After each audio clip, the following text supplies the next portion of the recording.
Hello everyone, welcome to Ali study circle. Hope आप सब ठीक होंगे, अच्छे से होंगे।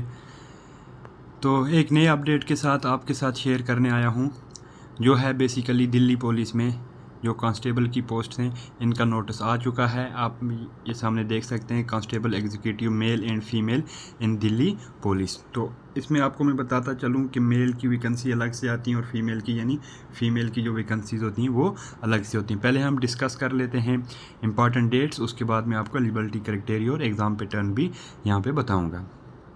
तो date of submission of online application start हो चुकी है और 30 इस महीने की सितंबर लास्ट डेट इसकी होने वाली, और इसके साथ साथ फ़ी पेमेंट भी इसी डेट पे रहने वाली है। तो फिर अगर आपको कोई करेक्शन करनी है, करेक्शन के लिए विंडो ओपन रहेगी आपके फॉर्म की 3 अक्टूबर से लेके 4 अक्टूबर के बीच में। और जो बेसिकली एग्ज़ाम है ये आपका दिसंबर में शुरू किया गया। और मैं आपको बताता चलूँ, ये कंप्यूटर बेस्ड एग्ज़ाम होने वाला है, यानी पेन पेपर OMR बेस्ड नहीं होगा, कंप्यूटर बेस्ड एग्ज़ाम होगा और डिफरेंट शिफ्ट्स में होगा। बाद में उसको नॉर्मलाइज किया जाएगा जो SSC फार्मूला फॉलो करती है। तो ये एग्ज़ाम कंडक्ट करवाया जाएगा SSC के द्वारा। तो चलिए मैं आपको बताता चलूँ, इसमें जो इम्पॉर्टेंट सबसे आते हैं कि टोटल वैकेंसीज़ कितनी हैं।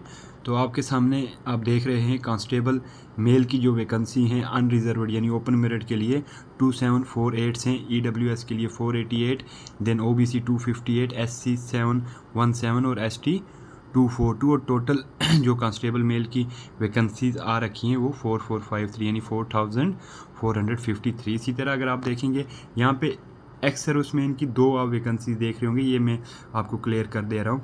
ये जो कांस्टेबल एक्स सर्विसमैन हैं मेल के लिए, ओके, और इसमें कुछ इंक्लूडिंग SC एंड ST की जो बैकलॉग वैकेंसी यानी जो लास्ट ईयर फिल नहीं हुई थी due to unavailability of candidates, ये पोस्ट्स का ब्रेकअप यहाँ पे दिया गया है। लेकिन यहाँ पे फिर से नीचे दिया गया constable ex serviceman male ex, लेकिन ये जो थर्ड क्लास है ये बेसिकली वो एक्स सर्विसमैन है जिन्होंने कमांडोज में अपनी सर्विस दी है। तो इनकी वैकेंसी थोड़ी ज़्यादा है क्योंकि इसमें बैकलॉग्स काफ़ी हैं SC ST के।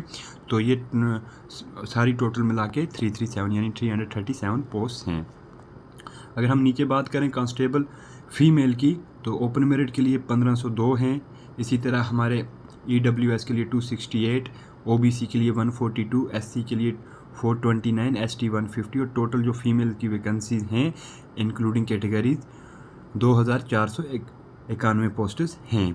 तो ये तो रही आपकी, और फीमेल में कोई भी एक्स सर्विसमैन कैटेगरी नहीं होती है, इसलिए उनकी एक्स सर्विसमैन में पोस्ट्स नहीं है। तो अगर हम इनका टोटल जर्नल देखेंगे कितनी पोस्टेस हैं, तो ये टोटल पोस्टेस बन रही हैं 7547 पोस्टें आपकी आई हैं। ठीक है, तो ये 10% जो वैकेंसी एक्स सर्विसमैन के लिए रखी गई हैं, ये आपने ऊपर देख लिया इनका ब्रेकअप। ओके, तो अब हम देखते हैं इसका जो सबसे इम्पॉर्टेंट चीज़ है एज की, एलिजिबिलिटी क्राइटेरिया की। एज आपकी रहने वाली है 18 से 25 साल। 18 से 25 साल आपकी एज रहने वाली है, यानी कैंडिडेट ये ओपन मेरिट के लिए 1/7/2023 से पहले उसकी DOB होनी चाहिए, और 2/7/1998 से 1/7/2023 को इसकी जो डेट ऑफ बर्थ काउंट की जाएगी वो कितनी होनी चाहिए। कैंडिडेट 2/7/1998 से पहले का पैदा नहीं होना चाहिए और 1/7/2005 के बाद की उसकी DOB नहीं होनी चाहिए।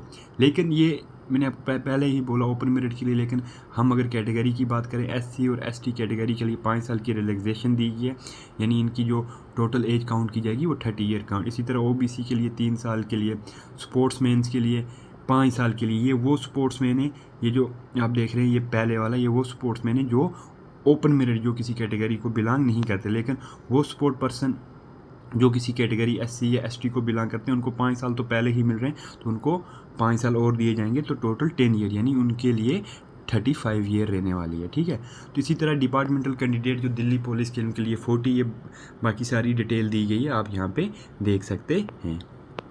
ओके, तो चलिए जो इसकी क्वालिफ़िकेशन की बात करें, 12th पास होना चाहिए। ठीक है, इसके लिए 12th मिनिमम क्वालिफ़िकेशन रखी गई है, लेकिन 11th वाला भी इसमें ले लेंगे जिसने 11th पास किया, अगर वो किसी सर्विंग या रिटायर्ड या डिक्रीज्ड दिल्ली पुलिस वाले क्या का मतलब सन या डॉटर है तो वो भी इसमें एलिजिबल है।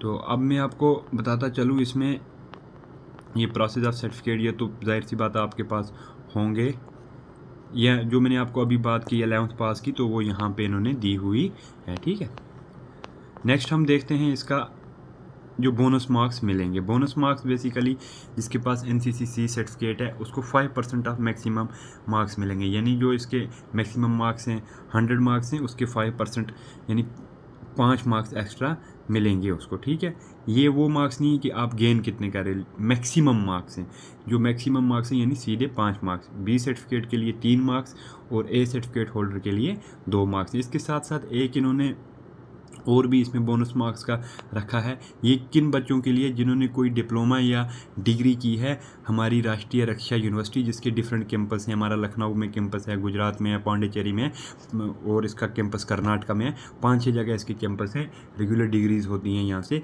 तो किसी भी डिसिप्लिन में अगर कोई भी डिप्लोमा या डिग्री की है तो अब उसका ब्रेकअप दिया है। अगर उसने डिस्टिंक्शन के साथ पास किया तो 5% ऑफ मैक्सिमम मार्क्स, यानी अगर किसी के पास C सर्टिफिकेट भी है और उसके साथ साथ उसके पास राष्ट्रीय मिलिट्री यूनिवर्सिटी से कोई डिग्री या डिप्लोमा है तो 5-5 10 मार्क्स उसको मिलने वाले हैं। अगर इसने फर्स्ट क्लास में पास किया तो 4%, सेकंड क्लास में 3% और सिर्फ पास क्लास में यानी सिर्फ पासिंग मार्क्स लाए हैं तो 2% बोनस मार्क्स इसको दिए जाएंगे। ठीक है, अब हम इसमें फॉर्म की डिटेल दी। अगर फ़ी की बात करें तो फ़ी रहने वाली आपकी 100 रुपीज़, लेकिन SC ST या एक्स सर्विसमैन जो हैं और वुमेंस कैंडिडेट जो हैं उनको कोई भी फ़ी नहीं भरनी है। तो ये थी कुछ बेसिक एलिजिबिलिटी क्राइटेरिया के बारे में और पोस्ट के। अगर हम इसके सेंटर्स की बात करें या PDF में खुद देख सकते हैं सेंटर्स कहाँ कहाँ होते हैं, तो बेहतर यही है यहाँ पे सेंटर्स रहते हैं फर्स्ट कम फर्स्ट सर्व, यानी आप जितना जल्दी अपना फॉर्म सबमिट करेंगे तो आपको उतना जल्दी चॉइस का सेंटर मिलेगा।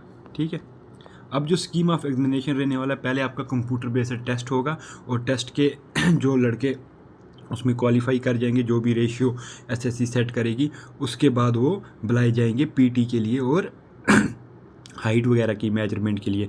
वो मैं आपको आगे बताता हूँ फिजिकल टेस्ट क्या रहने वाला है।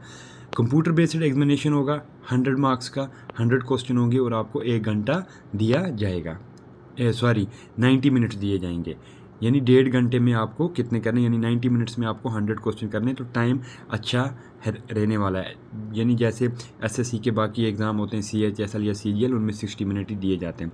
तो इस बार एक अच्छी बात इसमें निकल के ये आ रही है, वो मैं आपको बताता हूँ क्या है। जनरल नॉलेज और करंट अफेयर जो 50 क्वेश्चन होंगे 50 मार्क्स, यानी एक क्वेश्चन के 1 ही मार्क्स हैं। ठीक है, रीजनिंग के 25 क्वेश्चन और 25 मार्क्स, न्यूमेरिकल एबिलिटी 15 क्वेश्चंस आपके होंगे और 50 मार्क्स, यानी न्यूमेरिकल एबिलिटी जो मैथ्स वाला पोर्शन है, बहुत सारे लड़कों का मैथ्स थोड़ा सा वीक होता है, तो उनके लिए ये बहुत अच्छी खबर है। वो लड़के कंपटीशन में आ सकते हैं। तो उनको जो पहले चिंता होती थी, जैसे CHSL या CGL देते हैं, कुछ बच्चों का मैथ्स काफ़ी वीक होता है और वो बहुत कम पॉइंट से ड्रॉप हो जाते हैं, तो उनको वहाँ पे दिक्कत हो जाती है। तो इस साल SSC ने इसमें भी थोड़ी सी चेंज लाई और आपको पता है MTS में भी मैथ क्वालिफाइंग इन नेचर कर दिया, तो ये दिक्कत आपकी दूर होने वाली है। तो इसके साथ साथ कंप्यूटर के 10 क्वेश्चन रखे गए हैं और इसमें 10 मार्क्स हैं। और कंप्यूटर का यहाँ पे दिया गया कंप्यूटर फंडामेंटल्स यानी बेसिक्स ऑफ कंप्यूटर जो हैं MS Excel word communication internet और इंटरनेट से रिलेटेड जो टर्म्स हैं वेब ब्राउज़र ETC है ना, तो इसी तरह सर्च इंजन जो हमारे आते हैं, जितना भी कंप्यूटर के एक अरिहंत की बुक आती है वो मोर देन एनफ है कंप्यूटर के लिए। इसके साथ साथ आप देखेंगे जो नेगेटिव मार्किंग इसमें होगी 0.25, यानी अगर आपके 4 क्वेश्चन गलत होते हैं तो आपका एक मार्क्स फाइनल में से डिडक्ट किया जाएगा। तो ये जो एग्ज़ाम कंडक्ट किया जाएगा ये इंग्लिश और हिंदी लैंग्वेज में ही कंडक्ट किया जाएगा, यानी इंग्लिश और हिंदी लैंग्वेज 2 ही मीडियम होंगे और किसी लोकल लैंग्वेज में ये एग्ज़ाम नहीं होगा। ठीक है, तो उसके बाद आपकी जो कीज़ आएंगी वो बात का मसला है। यहाँ पे आपका सिलेबस पूरी तरह से दिखाया गया कि किस किस टॉपिक से आ सकते हैं। बेसिकली मैं आपको बताता चलूँ 10th लेवल का ही इसमें सिलेबस आएगा, 10th लेवल से ज़्यादा आपको इसमें नहीं पूछा जाएगा, ये मैं आपको क्लियरली बोलता हूँ। 10th लेवल यानी MTS का जिस तरह से पेपर होता है उसी तरह से ये पेपर भी सेट किया जाएगा। तो मेरी आप जो भी बच्चा ये फॉर्म भर रहा है या इसके लिए फॉर्म भरने का सोच रहा है तो वो नज़र रखे जो MTS की अभी एग्ज़ाम्स चल रहे हैं, MTS 2023, वो पेपर जैसे ही फाइनल पेपर्स हो जाते हैं तो ये जब बच्चे शेयर करेंगे अपनी आंसर शीट्स तो एक कंपाइल पीडीएफ बना के मैं आपके साथ ज़रूर शेयर करूँगा। आप वो प्रैक्टिस कीजिए तो वो आपके लिए मोर देन एनफ है।